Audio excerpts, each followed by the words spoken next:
For my main channel, for this vlog channel, for anything I film ever, I've always used a Canon camera. I use a G7X to film my vlogs. I use a Canon 70D to film my main channel videos. And before I used a T3i, which is also a Canon, to film everything else that I was doing. So I know a lot about Canon cameras, and they're great cameras. All of my lenses are Canon. Everything that I own basically is Canon. However, for the longest time, I've been looking for a camera that shoots 4K, that I can do good slow motion with. Now, there is Canon cameras out there that do shoot 4K, that do shoot 120 frames per second, but there's not that big of a selection. Like, there's probably, unless you are spending a lot of money for a camera like over $7,000, then you're gonna have to spend that in order to get that quality. So I definitely looked into all the Canon cameras. There are a lot that do shoot 4K, but when it comes to slow motion and all that kind of stuff, it can be hard to find a camera that does such good quality. If I had a ton of money to go out and spend on a camera,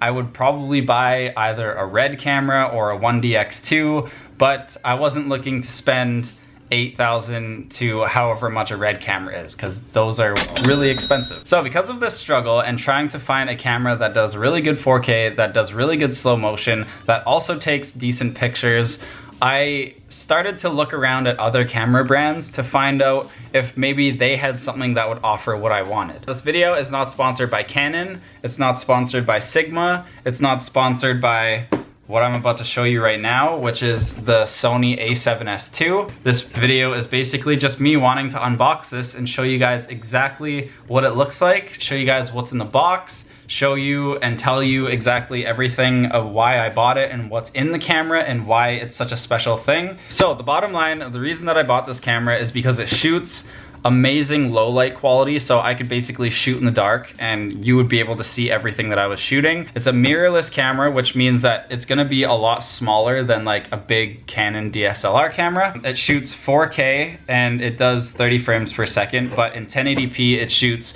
full HD mode and it does 120 frames per second. The reason that I had such a hard time deciding between the A7S II and the A7R II was that the A7R II has a lot more megapixels. It has 42 megapixels, whereas this camera has 12. So the difference between the two is pretty crazy. Now both of those cameras, the A7S and the A7R, do 4K video and they do 120 frames per second, but the A7R II shoots 120 frames per second in 720p. So you're not getting as high of a quality out of the slow motion as the A7S II, but with the A7R II, you are getting more megapixels, so you are gonna get a really clean image when you're taking a picture. That's basically the reason that I bought it. And a problem with the A7R II that I heard was that because they're crunching so many megapixels into that camera of the A7R II, it had the tendency to overheat, and so people would notice that like when they were shooting in 4K, it would start to overheat and then it wouldn't work. That's the last thing you want when you're shooting like a time lapse or some kind of cool shot and then all of a sudden your camera stops working because it's overheating. But the A7S II does not overheat, as far as I know. That's what I've read. And so let's open it and see what's inside. This is what the box looks like. When you open it up, it comes with a bunch of different instructions and your warranty and all that kind of stuff. Then when you open it further, you'll notice that they have the camera strap, which I guess is just like any other strap that you'd get with a camera. And then on this side, you get the charger, which the battery is very small in this camera. I'll show you guys exactly what it looks like, but you get this little thing right here that is for like HDMI cord. So also inside the box, you're gonna get this little thing right here. This is just the AC adapter. So in the Sony camera, the batteries for it are very small. Like, look how tiny this is. On my Canon camera, this is the size of the battery, and with the Sony, this is the size of the battery. Now, this isn't gonna be able to hold as much as a charge as the Canon one, so I'm gonna have to buy probably a lot more of these. You're gonna get this micro USB cable, and then lastly, you're gonna get the actual camera. So let's take this out. It is super small, which is one of the reasons that I really like this camera. It's a full frame. It shoots 4K. Since I own all Canon cameras, I have all Canon lenses. That's obviously a problem when it comes to sticking other brands' lenses onto, say, this Sony camera. So I had to go out and buy an adapter. Now there's different types of adapters. There's one called Comlight, there's one called Sigma, there's one called Metabones. There's so many different types of camera adapters, and so sometimes it can be really hard to find one that you think is going to be reliable and works really well. Now after all the research and stuff that I did, at first I was looking at the Comlight one because it's only $80. Now because this camera does like autofocus while it's filming and all that kind of stuff, there is a lot of like focus points and like eye detectors and face detectors and all that kind of stuff. So some of the adapters don't actually work with the autofocus, so when you put a lens on it you have to manually focus it. There's the Metabones one, which is like 500 bucks. There's the Sigma one, which is like 300 bucks, and there's Comlight, which is $80. And so I went out and bought the Sigma brand. Now I've never used this before. I haven't used any other adapters because this is the first time that I'm actually having to do something like this, which I kind of don't like, but I understand because you are putting different lenses on your Sony. So I'm just gonna open this and show you guys exactly what the adapter looks like. So in the box it comes with a cable, and it also comes with the adapter, which looks like this. So it almost looks like a mini lens.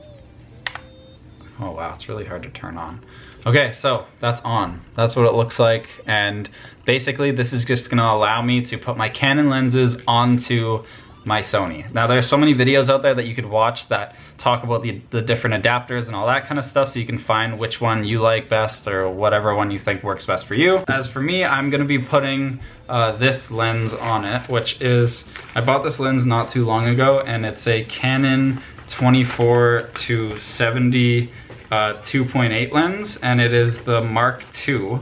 So this is a really good lens. I've loved it. I've used it for now like a couple weeks, and I like honestly love this lens. I was looking at getting the Sony 24 to 70 for this, but then after like actually researching it, there's not really that big of a difference when you are just adapting a Canon lens onto the Sony. So it feels really heavy now because I have such a big lens on such a small camera. I feel like I almost have to hold it by the lens because the body is so much lighter. But yeah, this is what I'm gonna be shooting on from now on. I might buy like a smaller lens, like a 10 to 18, just to film some vlogs on it and just see how that turns out, because I want to start using like the 4K ability on this.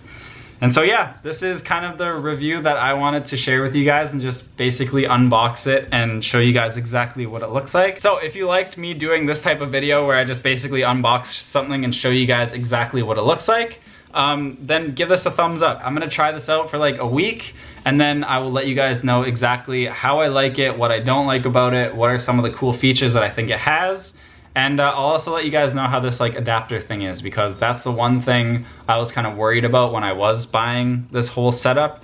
So yeah, I think that's it. If you have any like thing that you know about any of this, or if you want to leave me some tips, leave those in the comments. And yeah, I'll be reading it and just kind of testing this out for the week.